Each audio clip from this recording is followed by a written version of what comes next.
course, grieve with the families of the people who have died from the pandemic. It's a pandemic the likes of which has not been seen in 100 years. And as far as the families are concerned, anyone who died is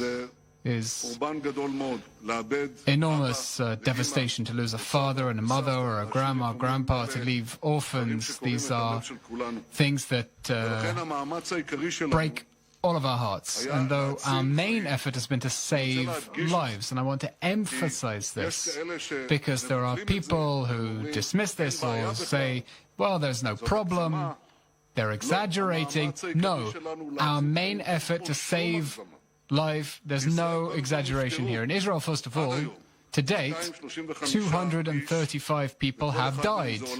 Each of them was a world unto himself. But I want to show you what is happening in other developed countries. Developed countries that have healthcare systems among the most advanced, if not the most advanced in the world. In Italy, 29,000 people have died. In Britain, 28,000 people. In Spain, 25,000 people. In France, 25,000 people. In the United States, 69,000, and the number's going up. But in the city of New York itself, which is around the size of Israel, a little more, 18,000 deaths. It's like the state of Israel, more or less. Another state that is the size of the state of Israel and is known around the world as one of the most advanced countries in the world, Sweden, over 2,000 deaths. In Belgium, which I'm showing you here, which has a population the same as ours, we're 9 point something, 7,924 deaths, compared to 235 in Israel. I want to put this on a global metric for you of developed countries. Belgium, this is adjusted to 100,000 people. Belgium, Spain, Italy, Britain, France, the Netherlands, Sweden, Ireland, the United States, Switzerland, Luxembourg, Portugal, Germany, Denmark, Canada, Israel. This is no coincidence. There are all sorts of attempts to explain this. To belittle this, people say maybe it's the climate. It's not the climate, unfortunately. Unfortunately, it isn't the climate. In Brazil, it's warm. Also in other parts of our region, and there are very high numbers of deaths. We see this in other countries as well. People say, maybe it's because we're an island. We're an island. Britain's also an island. This isn't an island. People say maybe it's the age. Even when you adjust for age,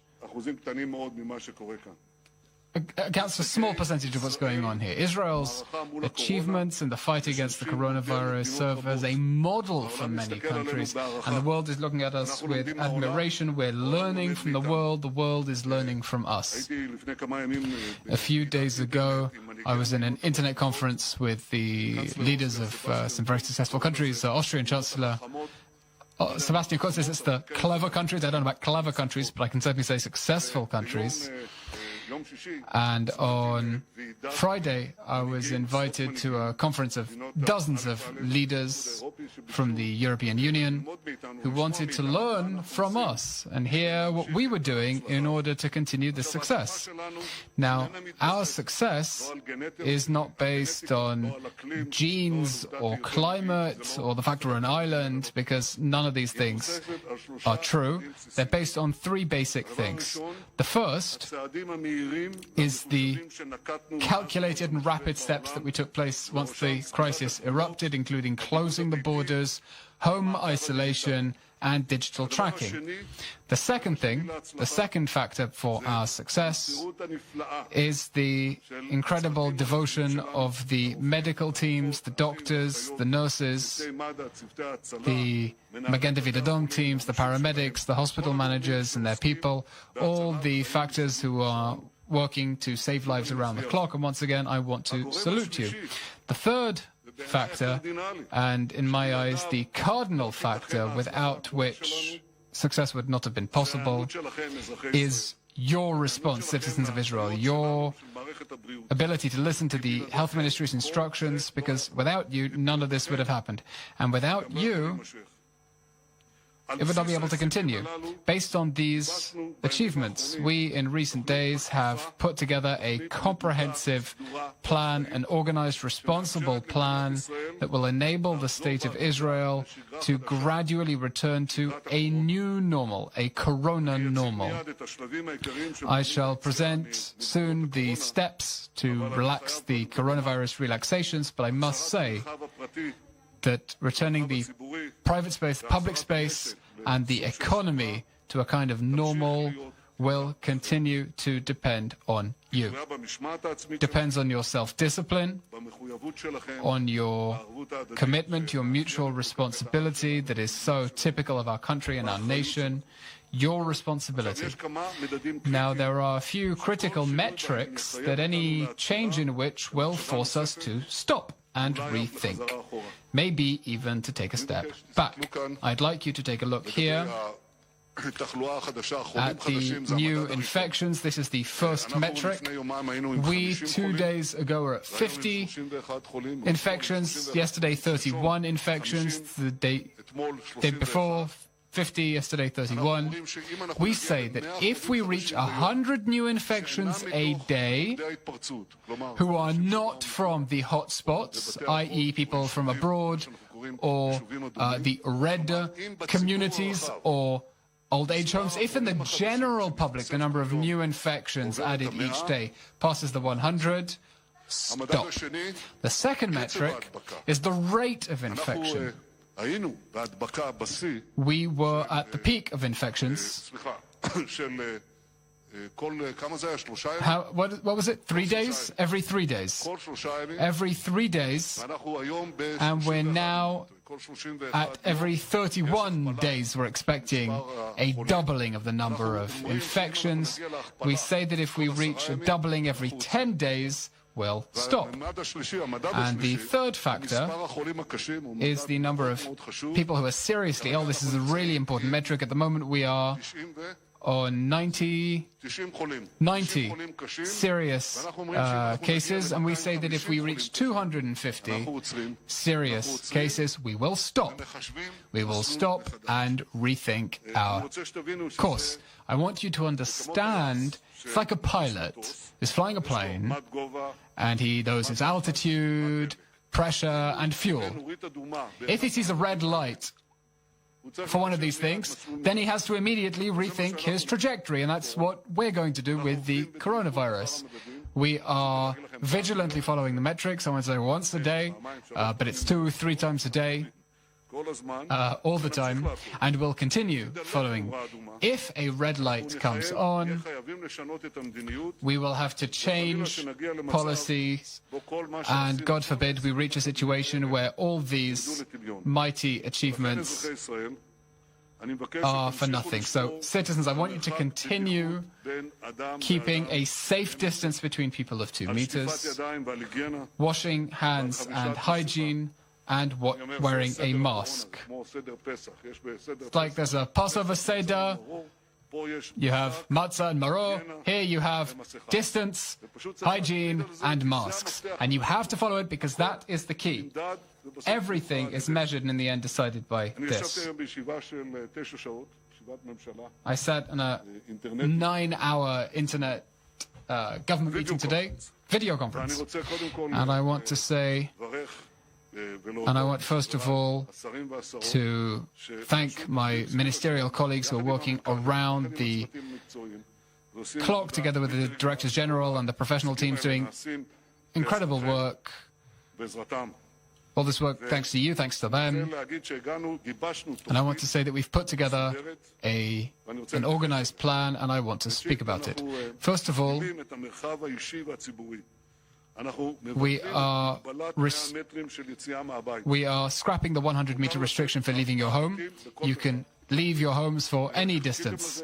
I know you've been dreaming about it for a long time. Here it is. Another piece of good news. At home, the personal familial space, you can visit first-tier family. This is good news. You can also visit Grandma and Grandpa. And this is perhaps the most important thing.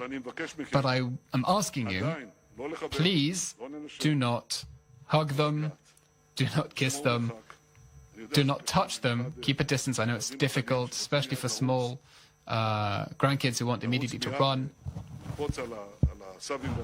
and to jump on Grandma and Grandpa, but it's really important that you, parents, keep discipline, keep a distance in order to protect them.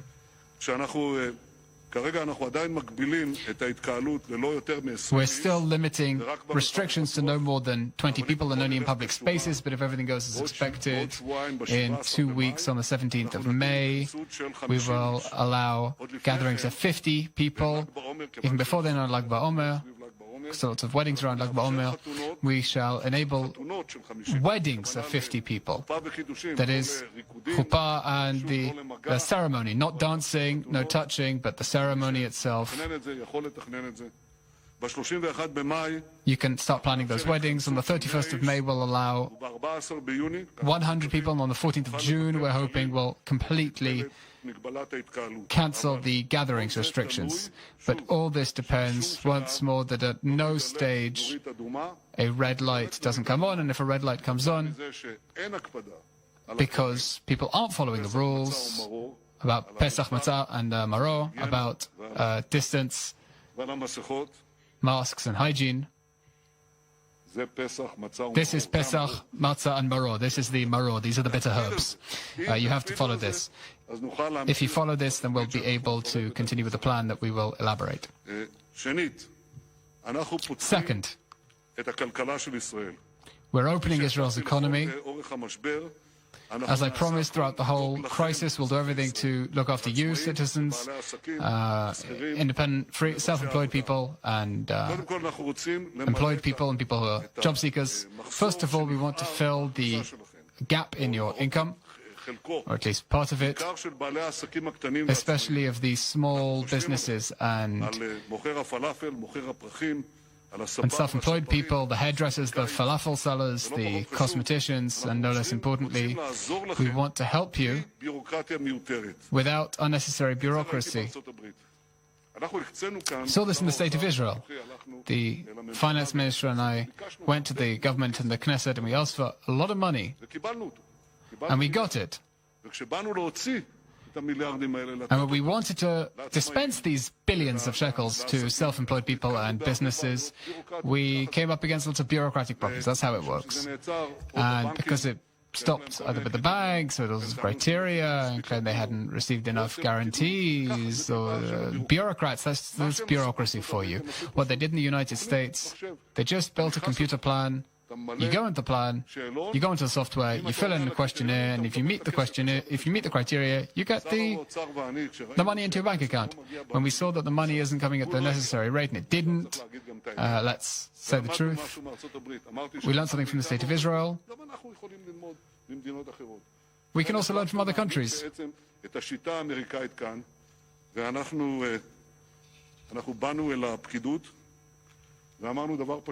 We went to the bureaucrats and said, if someone goes into this software and meets the criteria, he needs to get the money immediately. And that's what we're going to do from tomorrow. And Finance Minister will be able to elaborate.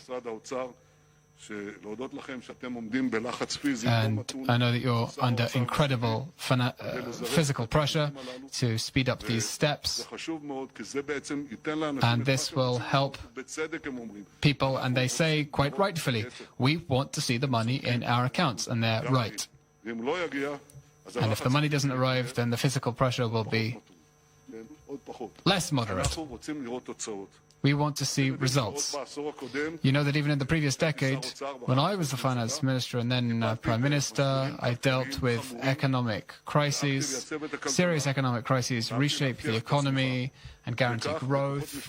And thus, working together, we'll do so together. We'll roll up our sleeves, we'll work hard, and we'll put the economy back on course. We'll make sure to not just fill what's missing, but get the wheels rolling again of growth and consumption so that people get money, they spend the money, and they start buying things at the markets, in the shops. And when they start doing that, the economy will start to move, and then we get more people into commerce. Now, things are not going to return to the routine before Corona, but we can build a much stronger economy with much stronger employment, and this is our first duty.